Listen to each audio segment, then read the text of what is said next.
मैं doctor Shalini Saxena, professor in chemistry, government Shyama Prasad Mukherjee महाविद्यालय कोलार में पदस्थ हूँ। मैं आज आपके सामने केमिस्ट्री का topic ESR electron spin resonance spectroscopy लेकर आई हूँ। यह इंस्ट्रूमेंटेशन टेक्निक है जिससे हम किसी भी अज्ञात कंपाउंड का स्ट्रक्चर ज्ञात किया जा सकता है। इससे पहले आप प्रीवियस क्लासेस में स्पेक्ट्रोस्कोपी के बारे में पढ़ चुके हैं। आपने अल्ट्रावायलेट और इंफ्रारेड स्पेक्ट्रोस्कोपी पढ़ी हुई है फर्स्ट ईयर और सेकेंड ईयर में। इस बार आपको ESR के बारे में मैं बताना चाहती हूँ। ESR spectroscopy electron spin resonance spectroscopy है। इसमें हम किसी भी कंपाउंड में उपस्थित फ्री रेडिकल या ऐसे कंपाउंड में ऐसी एक्टिव साइट्स जहां पर फ्री रेडिकल इलेक्ट्रॉन प्रेजेंट है, इसके बारे में हमको जानकारी प्राप्त होती है। इलेक्ट्रॉन स्पिन रेजोनेंस स्पेक्ट्रोस्कोपी को हम EPRB कहते हैं, इलेक्ट्रॉन पैरामैग्नेटिक रेजोनेंस स्पेक्ट्रोस्कोपी। यह एक नॉन डिस्ट्रक्टिव टेक्निक है जिसमें कि सैंपल कंपाउंड का कोई भी नुकसान नहीं होता है, न ही वह टूटता है, इसलिए इसको नॉन डिस्ट्रक्टिव टेक्निक कहते हैं। इसके एप्लीकेशंस, ये कहाँ प्रयोग किया जा सकता है? हम सारी ऑक्सीडेशन और रिडक्शन प्रोसेस में इसको यूज़ कर सकते हैं। किसी भी रिएक्शन की काइनेटिक्स पढ़ने में हमको यूज़ कर सकते हैं कि जब हम जानते हैं कि फ्री रेडिकल किसी भी अभिक्रिया में इंटरमीडिएट के रूप में प्राप्त होते हैं, उनकी जानकारी हम ESR स्पेक्ट्रोस्कोपी से ज्ञात कर सकते हैं। इसे एक्टिव साइट्स हम उन साइट्स को बोलते हैं जहां पर फ्री इलेक्ट्रॉन प्रेजेंट हो, इसको भी हम ज्ञात कर सकते हैं। जैसा कि हम जानते हैं कि इलेक्ट्रॉन एक चार्ज स्पीशीज है जिसके ऊपर नेगेटिव चार्ज होता है, और कोई भी इलेक्ट्रॉन या तो अपने ही एक्सिस पे मूव करता है, उसको हम रोटेशन कहते हैं। ये इलेक्ट्रॉन अपनी ही एक्सिस पे इस तरह से मूव करता है, इस मूवमेंट को हम बोलते हैं रोटेशन। या और यही इलेक्ट्रॉन न्यूक्लियस, किसी भी एटम में न्यूक्लियस प्रेजेंट है, न्यूक्लियस के चारों तरफ भी ये घूमता है, इसको बोलते हैं हम रेवोल्यूशन। ये दोनों मोशन एक इलेक्ट्रॉन करता है, और इलेक्ट्रॉन क्योंकि एक चार्ज स्पीशीज होता है और ये दो तरह के मोशन करता है, इसके कारण यह एक पावरफुल बार मैग्नेट जैसा बिहेव करता है। अब ये पावरफुल बार मैग्नेट जब किसी स्पेक्ट्रोफोटोमीटर के अंदर हम सैंपल के रूप में रखते हैं ऐसी स्पीशीज जिसमें कि इलेक्ट्रॉन हो, तो वह उस स्पेक्ट्रोफोटोमीटर के एक्सटर्नल फील्ड के साथ इंटरैक्ट करता है। इंटरैक्शन को हम अन्योन्य क्रिया भी कहते हैं। और यह आगे जो भी लाइंस जो हैं, आपको ESR की लाइंस प्राप्त होती हैं। अब ये कहाँ कहाँ एप्लीकेबल है? किसी भी कंपाउंड या किसी भी स्पीशीज में अगर अनपेयर्ड इलेक्ट्रॉन हैं तो यह ESR से हम डिटेक्ट कर सकते हैं। अनपेयर्ड इलेक्ट्रॉन वालों को हम फ्री रेडिकल्स कह सकते हैं। यह ट्रांजिशन मेटल कॉम्प्लेक्सेस पढ़ने के भी काम आता है, और इसमें हम इलेक्ट्रॉन से ऑक्सीडेशन रिडक्शन प्रोसेस भी पढ़ा जा सकता है। ये हम अब आगे जानेंगे। दो तरह के कंपाउंड्स हैं जो ESR एक्टिव होते हैं, उसमें स्टेबल पैरामैग्नेटिक कंपाउंड्स होते हैं जैसे कि NO2 और NO2। इनमें फ्री इलेक्ट्रॉन्स या अनपेयर्ड इलेक्ट्रॉन प्रेजेंट होते हैं, और कुछ अनस्टेबल पैरामैग्नेटिक कंपाउंड्स होते हैं जो किसी भी रिएक्शन में, रासायनिक अभिक्रिया में इंटरमीडिएट के फॉर्म में प्राप्त होते हैं, उनको भी ESR द्वारा डिटेक्ट किया जा सकता है। अब ESR की जो मेजरमेंट के लिए फ्रीक्वेंसी ऑफ रेडिएशन होनी चाहिए माइक्रोवेव रीजन की, और उसकी फील्ड स्ट्रेंथ होती है 0.34 और 1.24 टेस्ला। अब माइक्रोवेव रीजन कहाँ आता है ये मैं आपको दिखाती हूँ। ये आपके पूरी इलेक्ट्रोमैग्नेटिक रेडिएशंस की रेंज है।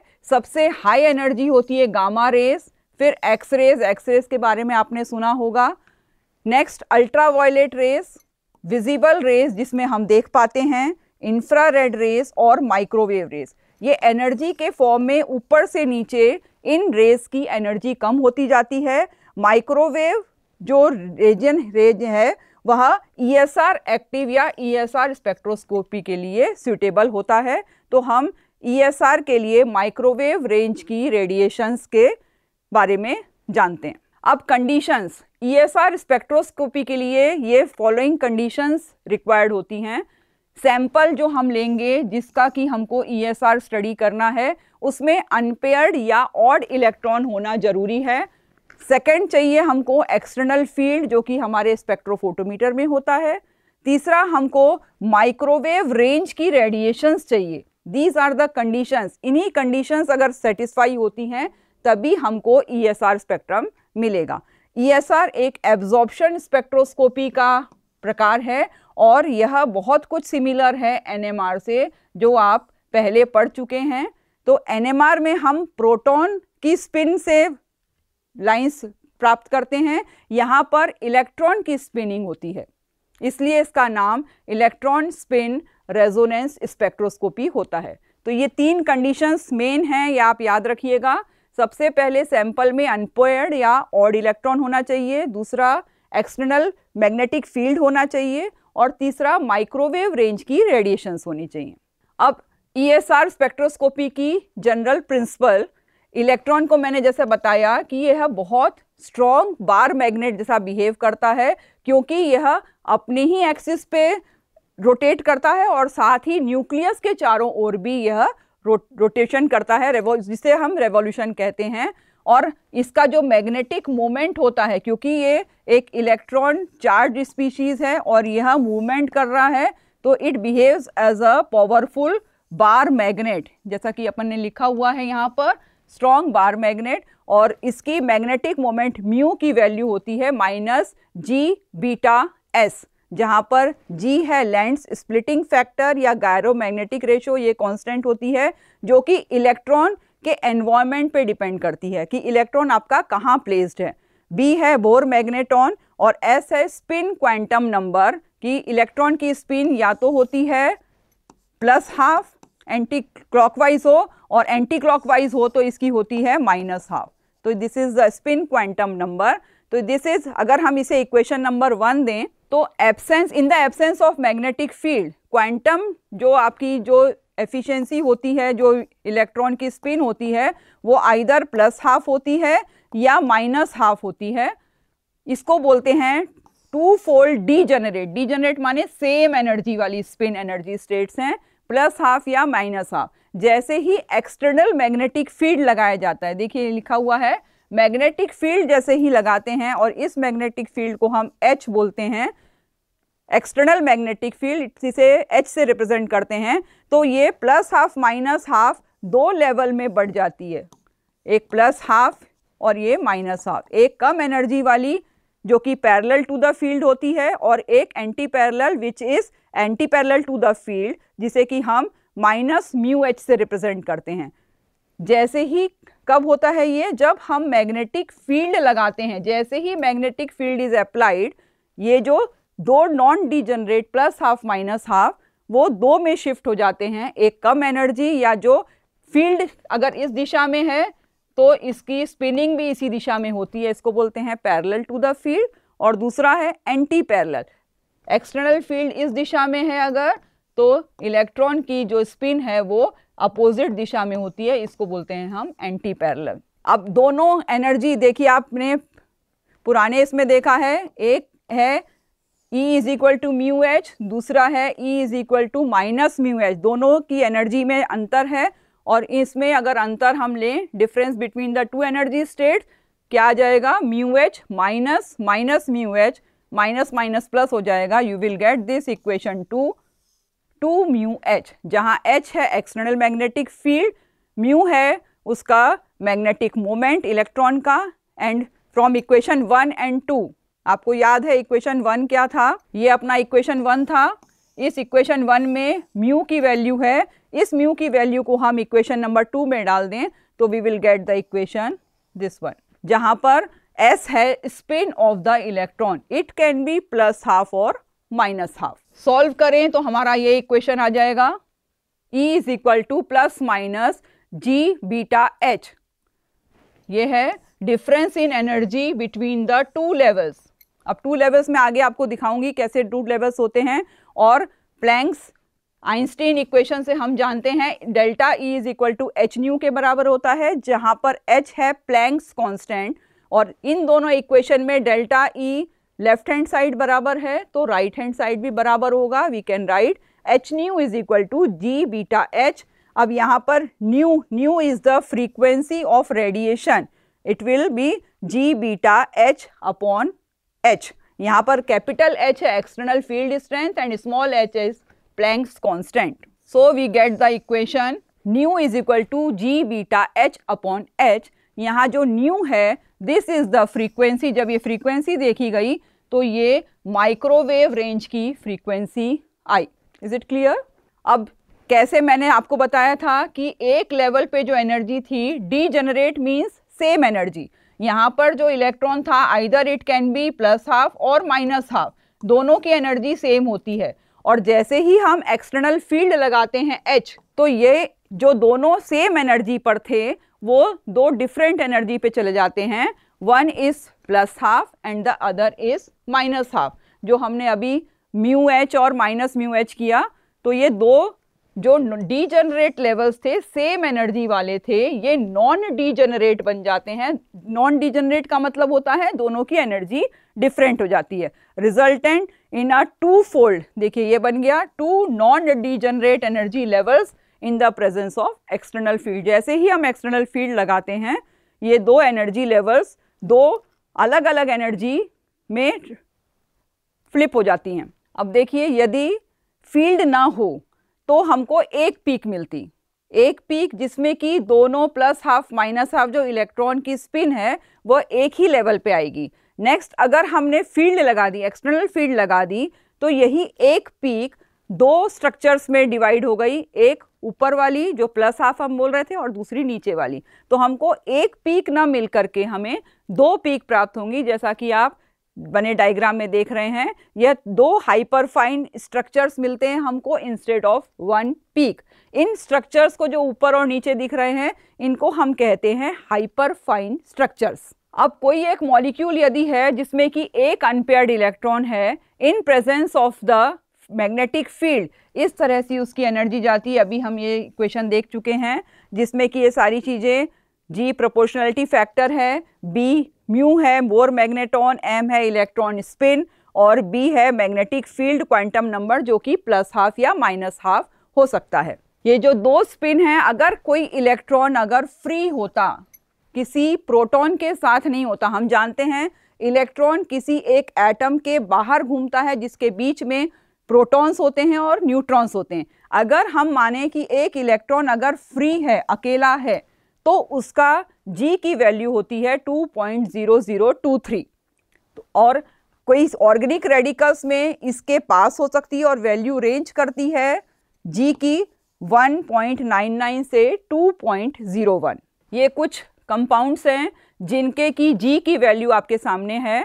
ये सारे कंपाउंड्स हैं, देखिए फ्री इलेक्ट्रॉन की दिखाई 2.0023, और यही अगर एक CH3 रेडिकल में प्रेजेंट है, मतलब C के ऊपर फ्री इलेक्ट्रॉन है, तो इसकी वैल्यू होती है 2.0026। इसका अर्थ होता है कि जो G की वैल्यू है वो डिपेंड करती है कि आपका इलेक्ट्रॉन जो फ्री इलेक्ट्रॉन है वो कहाँ प्रेजेंट है।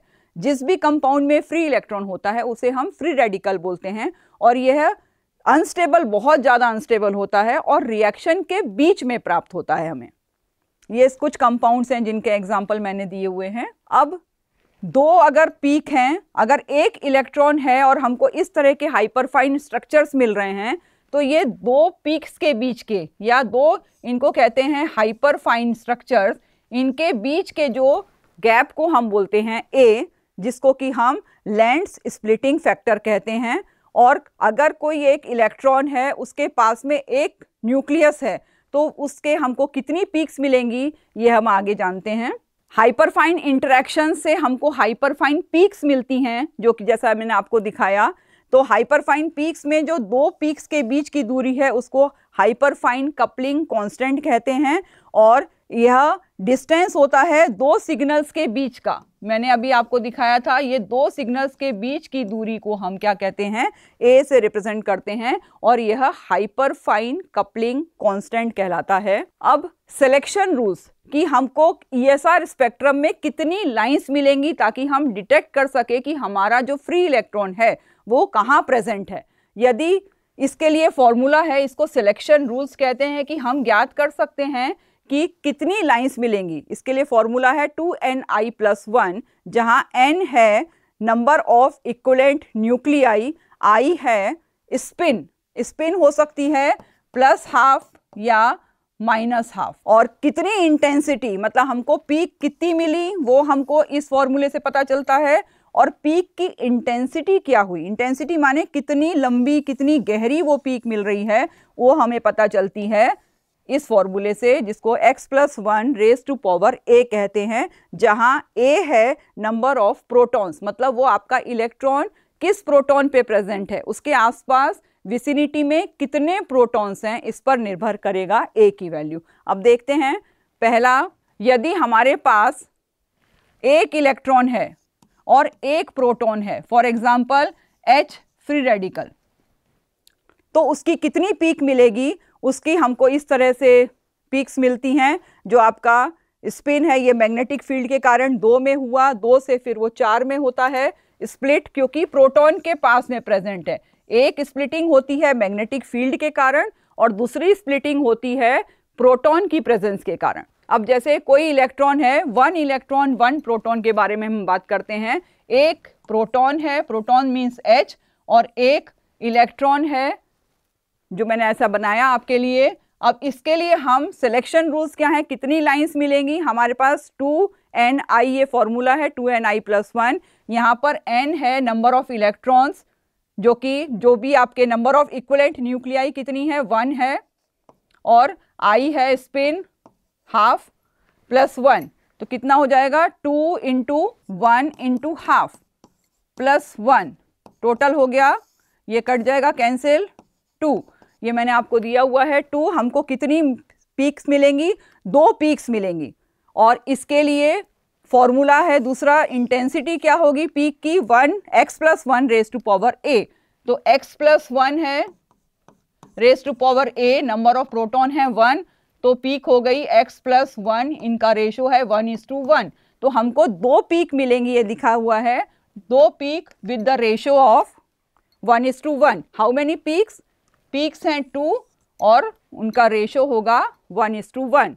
तो पीक कैसी होंगी, ये इस तरह की पीक, 2 पीक, ये 2 पीक मानेंगे इनको, और इनका रेशो 1:, दोनों सेम लंबाई की है, इसलिए रेशो है इसकी इंटेंसिटी का 1:1। अब नेक्स्ट देखेंगे केस हाइपरफाइन स्ट्रक्चर्स, किसके लिए, एक इलेक्ट्रॉन है और 2 प्रोटॉन है, मतलब CH2 फ्री रेडिकल है, यहाँ 2 प्रोटॉन है और एक इलेक्ट्रॉन है। इसके लिए आपको जो पीक मिलेंगी, फॉर्मूला आपको याद है 2ni+1, यहाँ पर हो गया 2 प्रोटॉन है, 2i½ +1, तो टोटल हो गया 2 × 2 = 4, ये 2 कट जाएगा, 3 पीक्स आप देख पा रहे हैं, 3 पीक्स हैं सामने, और इनका रेशो हम डिसाइड करेंगे। फॉर्मूला क्या था उसका, सिलेक्शन रूल का, x+1⁴ इससे हम a की जगह 2 प्रोटॉन है तो क्या लिखेंगे, x+1⁴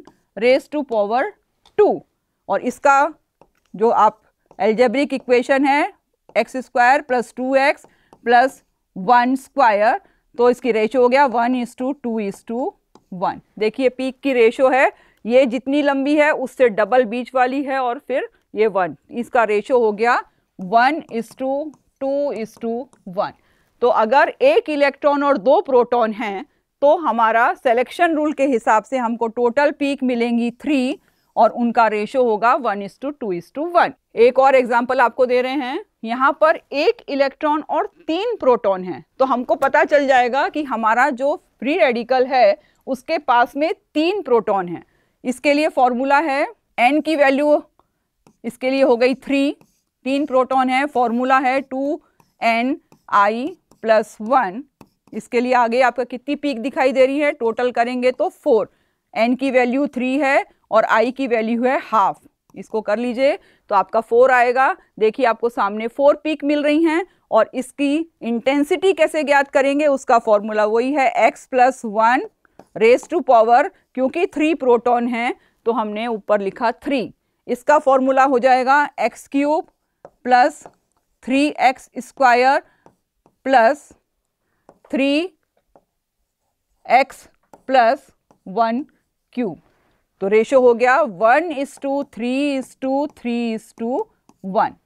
दिख रहा है सामने आपको, ये 1 है अगर तो दूसरी की हाइट 3 टाइम्स ज़्यादा है और लास्ट वाले की फिर 1 है। तो सिलेक्शन रूल के हिसाब से हम ये पीक को देख के पहचान लेंगे कि हमारा फ्री इलेक्ट्रॉन किस प्रकार के रेडिकल के साथ है, उसके पास पास कितने प्रोटॉन हैं, 2 हैं कि 1 है कि 3 है कि मल्टीपल हैं। ये देखिए, ये मैंने आपको रिलेटिव इंटेंसिटी बताई है। अगर कोई फील्ड नहीं है तो 1 पीक मिलेगी, अगर हमने फील्ड लगा दिया तो 1:1, एक फील्ड 2 प्रोटॉन है तो 1:2:1, अगर 3 प्रोटॉन है तो 1:3:3:1। ये इस तरह से आगे बढ़ता जाता है relative intensity for electrons present in near by protons. ये आपको पीक्स मिल रही हैं, ये 3 मैंने आपको करा दिए हैं। n अगर 1 है 1 प्रोटॉन है, n अगर 2 प्रोटॉन है और n अगर 3 प्रोटॉन है तो हमको इस प्रकार की पीक प्राप्त होंगी। ये फर्दर है, n अगर 4 है प्रोटॉन तो इस तरह की पीक, 5 हैं तो 6 हैं। सबकी पीक्स किस तरह की ESR स्पेक्ट्रम में पीक्स मिलेंगी ये दिखा रहा है। ये एक एग्जांपल है वेनेडियल एसिटाइल एसीटोनेट का, उसमें देखिए इस प्रकार की पीक मिलती हैं, कितने प्रोटॉन हैं कितनी पीक हैं, और इससे हम पहचान लेते हैं कि हमारा कंपाउंड ये वेनेडियल एसिटाइल एसीटोनेट है।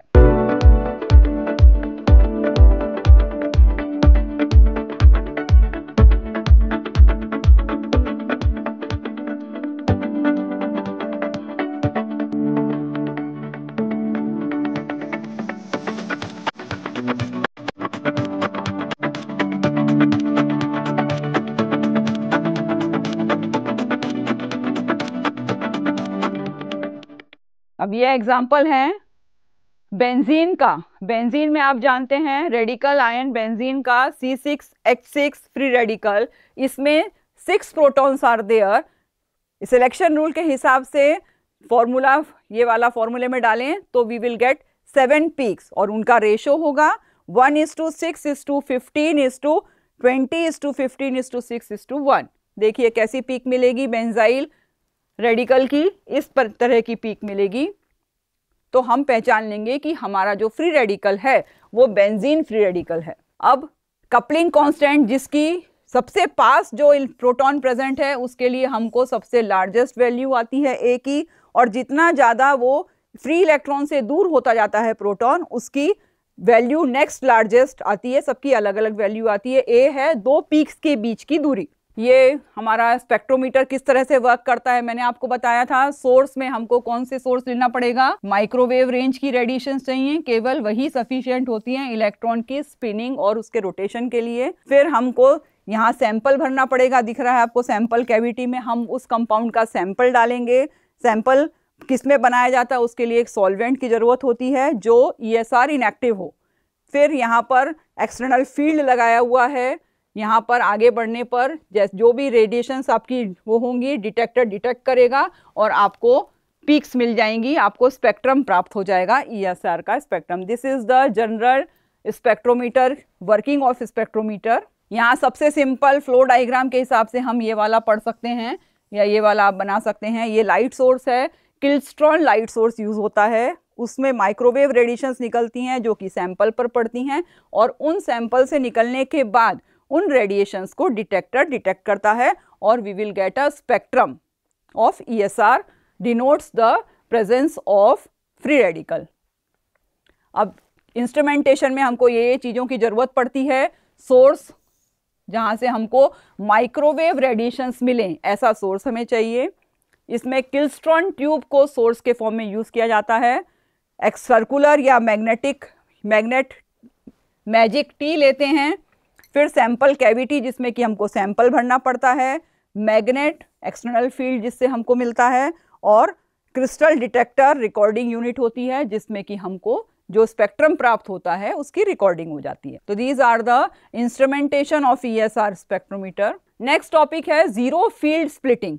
जीरो फील्ड स्प्लिटिंग क्या होती है? जब हम किसी भी सैंपल को रखते हैं और जीरो फील्ड मतलब जब फील्ड नहीं होता है, कई बार एक या एक से अधिक इलेक्ट्रॉन रिप्रेजेंट होते हैं सैंपल में। अगर एक से अधिक इलेक्ट्रॉन प्रेजेंट हैं तो फील्ड नहीं होने पर भी हमको क्या मिल जाता है? ESR स्पेक्ट्रम मिल जाता है। इसलिए हम कई बार जो डीजेनरेसी है, ट्रांजिशन, डीजेनरेसी माने सेम एनर्जी पे दो इलेक्ट्रॉन प्रेजेंट होते हैं, एक्सटर्नल फील्ड की एब्सेंस में भी वो दो में स्प्लिट हो जाते हैं और हमको ESR स्पेक्ट्रम मिल जाता है। इसको ऐसे फाइन स्ट्रक्चर जो हमें प्राप्त होते हैं, जो नहीं होने चाहिए लेकिन प्राप्त होते हैं, क्यों? क्योंकि उसकी प्रेजेंस में एक और इलेक्ट्रॉन प्रेजेंट है, और इलेक्ट्रॉन आप जानते हैं एक पावरफुल मैग्नेट जैसा बिहेव करता है। तो एक मैग्नेट का, एक इलेक्ट्रॉन का मैग्नेटिक फील्ड दूसरे इलेक्ट्रॉन के मैग्नेटिक फील्ड से इंटरेक्ट करता है, तो हमें कई बार ESR लाइंस मिलती हैं, और इसको बोलते हैं जीरो फील्ड स्प्लिटिंग की फील्ड की एब्सेंस में हमको ESR प्राप्त हो रहा है। तो हम समय में समझ जाना चाहिए कि हमारे सैंपल में दो इलेक्ट्रॉन्स या दो से अधिक इलेक्ट्रॉन प्रेजेंट हैं। और अगर कोई मॉलिक्यूल ट्रिपलेट स्टेट में है, ट्रिपलेट एक्साइटेड स्टेट में है, तो उसमें दो अनपेयर्ड इलेक्ट्रॉन हैं, और स्पिन स्टेट जो कंबाइन होंगी वो कैसे हो सकती हैं? प्लस हो सकती है, जीरो हो सकती है, -1 हो सकती है। कैसे? यदि दोनों इलेक्ट्रॉन के magnetic moment parallel to the field हैं, ये दो इलेक्ट्रॉन हैं, both are having parallel spin with the magnetic field, then या एक पॉजिटिव में है एक नेगेटिव में है, both electrons magnetic modes are anti-parallel to the field and one parallel and other anti-parallel। ये दोनों अपोजिट में हैं फील्ड के, फील्ड इस दिशा में है, दोनों पैरेलल टू द फील्ड हो सकते हैं, दोनों anti parallel to the field हो सकते हैं, या एक पैरेलल और दूसरा एंटी पैरेलल हो सकता है। तो हमको ये तीन तरह की स्पिन स्टेट्स मिलेंगी ऐसे इलेक्ट्रॉन के लिए। देन क्रैमर्स डीजेनरेसी, ये एक टॉपिक है कि क्या होता है क्रैमर्स डीजेनरेसी। यदि सैंपल में odd number of unpaired electrons present होती है, स्पिन डीजेनरेसी, स्पिन डीजेनरेसी माने सेम इलेक्ट्रॉन की जो सेम एनर्जी होती है वो डबली डीजेनरेट हो सकती है, इसको बोलते हैं क्रैमर्स डीजेनरेसी। डबली डीजेनरेसी माने both the dipolar interaction between two unpaired electrons produces zero field splitting. मतलब एक आपको प्लस में जा रहा है, दूसरा इलेक्ट्रॉन अपोजिट स्पिन में जा रहा है, ये दोनों एक दूसरे को कैंसिल कर देते हैं, इसको बोलते हैं हम क्रैमर्स डीजेनरेसी। सैंपल बनाया जाता है ESR में, मैंने बार बार बताया आपको, कंपाउंड का सैंपल बनाया जाता है। कंपाउंड का सैंपल बनाने के लिए हमको एक सॉल्वेंट की ज़रूरत पड़ती है, और वो हम यूज़ करते हैं DPPH, और DPPH का फुल फॉर्म है 1,1-डाइफिनाइल 1,2-पिकराइल हाइड्रोजाइल फ्री रेडिकल। ये एक हमारा सैंपल के रूप में इसे यूज़ करा जाता है, और इसकी जो सब्सटेंस, इसकी जो G की वैल्यू होती है वो होती है 2.0039, ये फिक्स्ड होती है। इससे हमारा जो सैंपल हमने यूज़ किया है उसके ESR स्पेक्ट्रम हमको उसकी G की वैल्यू कहाँ प्राप्त होती है वो इसको स्टैंडर्ड मान के उसकी हम कैलकुलेट करते हैं। तो सैंपल कौन सा यूज होता है ESR स्पेक्ट्रम में? DPPH one one diphenyl one two picryl hydrazyl free radical. इसको क्यों यूज करते हैं? फ्री रेडिकल, इसका जो फ्री रेडिकल का G वैल्यू है काफ़ी कुछ फ्री इलेक्ट्रॉन वाले G की वैल्यू के बराबर होता है। फ्री रेडिकल का आपको पता है, फ्री इलेक्ट्रॉन का G की वैल्यू होती है 2.0032। अब कहाँ अप्लाई किया जाता है आपका ESR स्पेक्ट्रोस्कोपी? हम सबसे पहले किसी भी ESR स्पेक्ट्रोस्कोपी की क्यों पढ़ते हैं? क्योंकि हमको ज्ञात करना पड़ता है कि हमारा अनपेयर्ड इलेक्ट्रॉन कहाँ प्रेजेंट है, या हमारा फ्री रेडिकल वाली साइट उस कंपाउंड में कहाँ पर प्रेजेंट है, या कंपाउंड जो आपका बन रहा है, कोई केमिकल रिएक्शन हो रहा है, उसमें फ्री रेडिकल्स कहाँ हमको इंटरमीडिएट के रूप में प्राप्त हो रहे हैं, ये हमें ESR स्पेक्ट्रोस्कोपी से पता चलता है। दूसरा, हमको क्वांटिटेटिव डेटा, मतलब हमको इंटेंसिटी, लाइन कितनी गहरी हैं, कितनी इंटेंस हैं, इससे पता चलता है कि उस इलेक्ट्रॉन के पास में कितने इलेक्ट्रॉन प्रेजेंट, कितने अनपेयर्ड इलेक्ट्रॉन हैं और उसमें पास में कितने प्रोटॉन प्रेजेंट हैं। Number of proton present near the unpaired electrons peak की हाइट से और उनकी इंटेंसिटी से हमको पता चलता है। और हम DPPH मैंने बताया स्टैंडर्ड के फॉर्म में यूज होता है, उसकी G की वैल्यू होती है 2.0039, जो कि काफ़ी कुछ सिमिलर है किसके, G अगर G of a free electron जो कि होती है 2.0023। इसके आधार पर हमारा जो ESR स्पेक्ट्रम है फ्री रेडिकल का वो कहाँ पर हमको प्राप्त होता है हम ज्ञात कर सकते हैं, इससे रिलेट कर सकते हैं, जो इलेक्ट्रॉनिक स्ट्रक्चर हमको ज्ञात करने में मदद करता है। अब कुछ एप्लीकेशंस हैं, एग्जाम्पल क्यूनोन और हाइड्रोक्विनोन रिडॉक्स रिएक्शन होता है क्यूनोन का हाइड्रोक्विनोन में और रिवर्स रिएक्शन हाइड्रोक्विनोन का क्यूनोन में। इसमें हमको ESR लाइंस जो मिलती हैं वो इस प्रकार से मिलती हैं, यह स्पेक्ट्रम मिलता है इसमें, जो कि 1:4:6:4:1, जो कि कंफर्म करता है कि यहाँ पर एक फ्री इलेक्ट्रॉन है, उसके पास में 4 प्रोटॉन हैं या 4 न्यूक्लियाई हैं, इसलिए हमको इस प्रकार का स्पेक्ट्रम मिलता है। ये जो स्ट्रक्चर है, ये जो सिलेक्शन रूल्स के हिसाब से हमको ज्ञात करता है कि एक इलेक्ट्रॉन है और उसके पास में 4 प्रोटॉन है, 4 प्रोटॉन, विच इज इन क्यूनोन और हाइड्रोक्विनोन रिडॉक्स सिस्टम। तो उसमें फ्री रेडिकल जो बनता है वो ये वाला फ्री रेडिकल बनेगा। क्यूनोन आप जानते हैं, क्यूनोन में इस तरह का स्ट्रक्चर होता है, तो यहाँ पर 4 प्रोटॉन और 1 इलेक्ट्रॉन फ्री रेडिकल रहता है। It is used in study of inorganic compounds, जैसा कि ये जो कॉम्प्लेक्स है, इस कॉम्प्लेक्स में जो NO है 2 प्रोटॉन मानेंगे इनको, और हमको 3 लाइन मिलती हैं 1:1:1 की, इस तरह की। तो पता चल जाता है कि हमारा जो इलेक्ट्रॉन है वो 2 प्रोटॉन के पास में प्रेजेंट है। This is one more complex example for you, this is the complex. Complex में इंटरमीडिएट में कहाँ हमको बनेगा, तो ये 3 तरह के ये ऑप्शंस हैं। पहला ऑप्शन, यदि cobalt 3 atoms is joined by O2 bridge, oxygen bridge से जुड़ा होता है, तो हमको एक लाइन मिलती, एक ESR लाइन। अगर कोबाल्ट 3 और कोबाल्ट 4, ये एक कोबाल्ट 3 है और एक कोबाल्ट 4 है, इनके बीच में ये ब्रिज दिख रहा है, अगर ब्रिज के बीच में इलेक्ट्रॉन होता फ्री इलेक्ट्रॉन तो हमको एक लाइन मिलती। अगर कोबाल्ट 3 और कोबाल्ट 4 के बीच में कनेक्टेड है और O2 परऑक्सी ब्रिज है तो हमको 8 लाइंस मिलती। और अनपेयर्ड इलेक्ट्रॉन अगर इक्वल इंटरेक्शन कर रहा है दोनों कोबाल्ट से तो हमको 15 लाइंस मिलती। और अनपेयर्ड इलेक्ट्रॉन अगर इक्वल इंटरेक्शन कर रहा है कोबाल्ट से और साथ ही इंटरेक्शन कर रहा है एक से ज़्यादा और एक से कम तो हमको 64 लाइंस मिलती।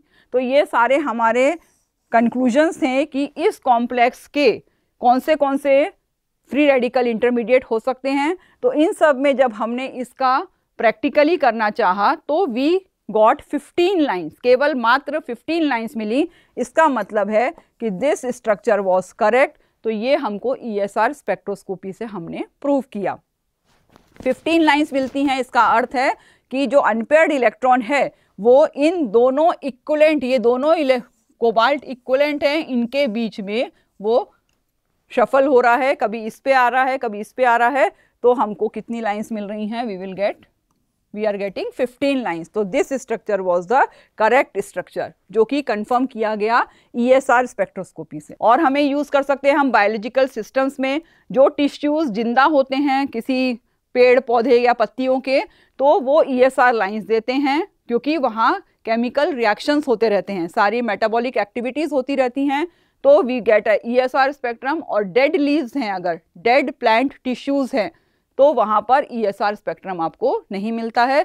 तो कोई भी टिश्यूज लिविंग हैं या नॉन लिविंग हैं उसका कंफर्मेशन भी हम ESR स्पेक्ट्रम से कर सकते हैं, बिकॉज बायोलॉजिकल सिस्टम्स में जहाँ पर ESR स्पेक्ट्रम प्राप्त हो रहा है इसका मतलब है वहाँ पर मेटाबॉलिक एक्टिविटीज चल रही हैं। लास्ट हम इसमें यूज कर सकते हैं किसी भी रिएक्शन मैकेनिज्म को स्टडी करने के लिए, कि फॉर एग्जांपल मिथाइल अल्कोहल का हाइड्रोजन पेरोक्साइड के साथ रिएक्शन में कौन सा रेडिकल बनता है, ये वाला रेडिकल बनता है।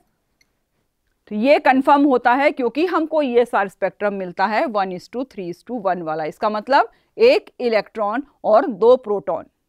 ये देखिए एक इलेक्ट्रॉन, 2 प्रोटॉन है पास में CH2OH में, तो we will get 3 lines of intensity 1:3:1। Clear student? इसके अलावा जो आपके पूरा हमने जो पढ़ा कि सबसे पहले इसका कंक्लूजन इस टॉपिक का कि हमारा जो ESR स्पेक्ट्रोस्कोपी है वो केवल किसके लिए एक्टिव है? फॉर पैरामैग्नेटिक कंपाउंड्स, ऐसे कंपाउंड्स जिसमें कि फ्री इलेक्ट्रॉन या ऑड नंबर इलेक्ट्रॉन्स प्रेजेंट हैं।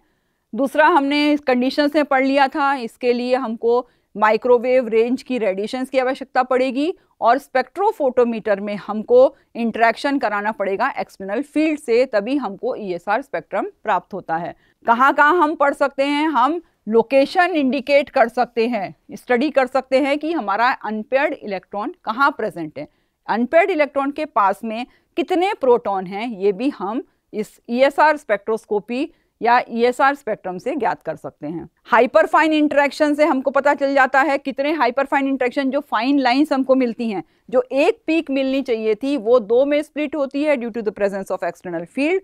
और उसी के साथ में अगर प्रोटॉन भी प्रेजेंट है, क्योंकि प्रोटॉन भी आप जानते हैं कि चार्ज स्पीशीज होती है, वो भी अपने चारों तरफ अपने ही एक्सिस पे रोटेट करता है, तो एक पावरफुल मैग्नेटिक फील्ड उसके चारों तरफ भी बन जाता है। तो इलेक्ट्रॉन के पास 2 तरह की फील्ड हो गई, एक तो खुद एक बार मैग्नेट जैसा बिहेव करता है, फिर एक्सटर्नल फील्ड के साथ ये इंटरेक्ट करता है, तो जो एक पीक मिलनी थी वो 2 में हुई।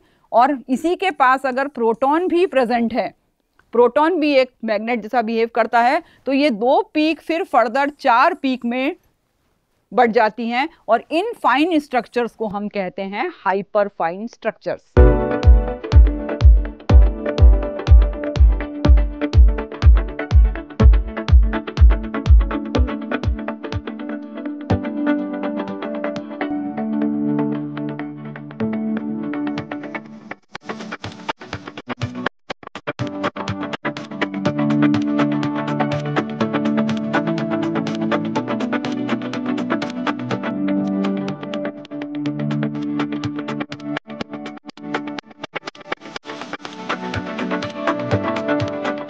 अब आपके लिए मैं कुछ क्वेश्चंस लेके आई हूँ। क्वेश्चंस में ये MCQ है, मल्टीपल चॉइस क्वेश्चंस।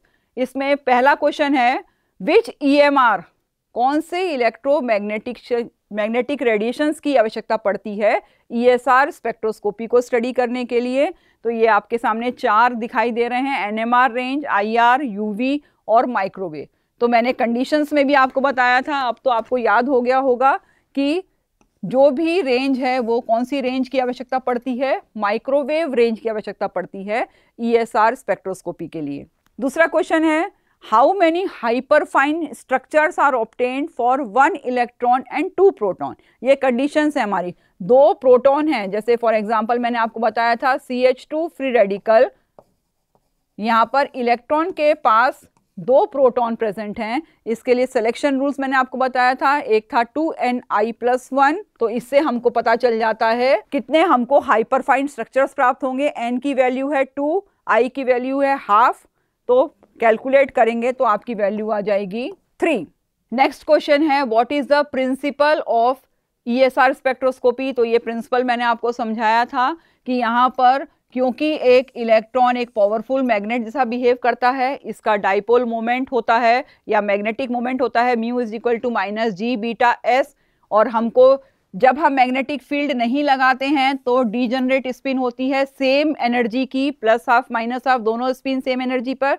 जैसे ही एक्सटर्नल फील्ड लगाते हैं यह डीजनरेट लेवल 2 एनर्जी अलग अलग एनर्जी लेवल में बढ़ जाती है। अगर एक्सटर्नल फील्ड H है तो पैरेलल अगर है फील्ड के तो उसकी वैल्यू होती है, एनर्जी होती है μh, अगर एंटी पैरेलल है तो एनर्जी होती है -μh।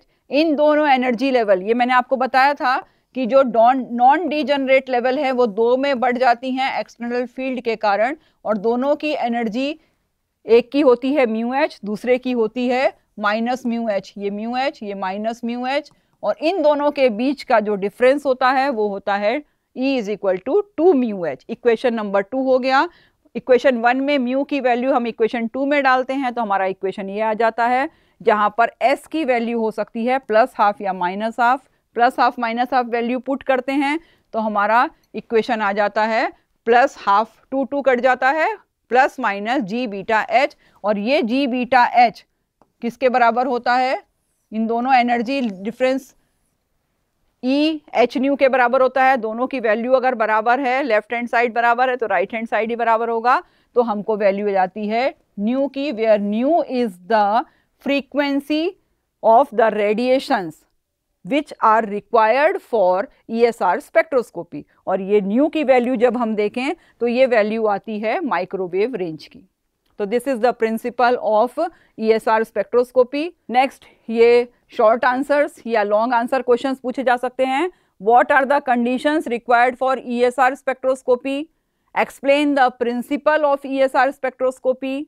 What are the selection rules of ESR spectroscopy and what are hyperfine interaction and hyperfine coupling. तो ये क्वेश्चंस पूछे जाते हैं। इसमें सबसे पहले मैं फर्स्ट का आंसर आपको पता है कि कौन सी कंडीशंस रिक्वायर्ड हैं।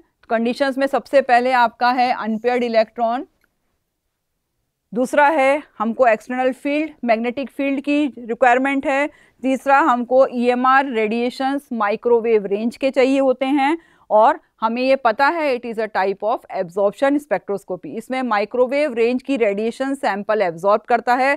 सैंपल हमको प्रिपेयर करना पड़ता है DPPH में, और क्योंकि उसकी जो G की वैल्यू होती है वो 2.0039 होती है, उससे हम बाकी ESR स्पेक्ट्रम कहाँ हमको हाइपरफाइन स्ट्रक्चर्स प्राप्त हो रहे हैं उसकी G की वैल्यू रिलेट कर सकते हैं और ज्ञात कर सकते हैं कि हमारा जो अनपेयर्ड इलेक्ट्रॉन है या जो फ्री रेडिकल है वो कौन सी साइट पर है। मैं ऐसी आशा करती हूँ कि आपको ESR स्पेक्ट्रोस्कोपी समझ में आई होगी। इसको आगे अगर और आप इसके बारे में जानकारी हासिल करना चाहते हैं तो ये कुछ लिंक्स हैं, इन पर आप जा सकते हैं। इससे आपको ESR स्पेक्ट्रोस्कोपी के बारे में और डिटेल्स में पता चल जाएगा। और ये 2 बुक्स हैं, बुक्स तो बहुत सारी हैं लेकिन इन दोनों बुक्स में भी अगर आप पढ़ेंगे तो आपके मटेरियल के हिसाब से काफ़ी कुछ आपको मिल जाएगा। तो मैं धन्यवाद करना चाहती हूँ आप लोगों का कि आप लोगों ने बहुत ध्यानपूर्वक सुना। मैं आशा करती हूँ आपको समझ में आया होगा और ये बहुत इम्पॉर्टेंट टॉपिक है आपके 3rd ईयर के लिए, जिससे कि आप अपना पूरा स्पेक्ट्रोस्कोपी का एप्लीकेशंस और किस तरह से हम किसी अज्ञात कंपाउंड को ज्ञात कर सकते हैं या उसके बारे में ESR स्पेक्ट्रोस्कोपी से हम केवल किसी कंपाउंड या किसी केमिकल रिएक्शन में बनने वाले फ्री रेडिकल्स को पॉइंट आउट कर सकते हैं, कि ज्ञात कर सकते हैं कि ये बन रहे हैं और कैसे किस साइट पे बन रहे हैं, ये आपको पता चलता है। धन्यवाद।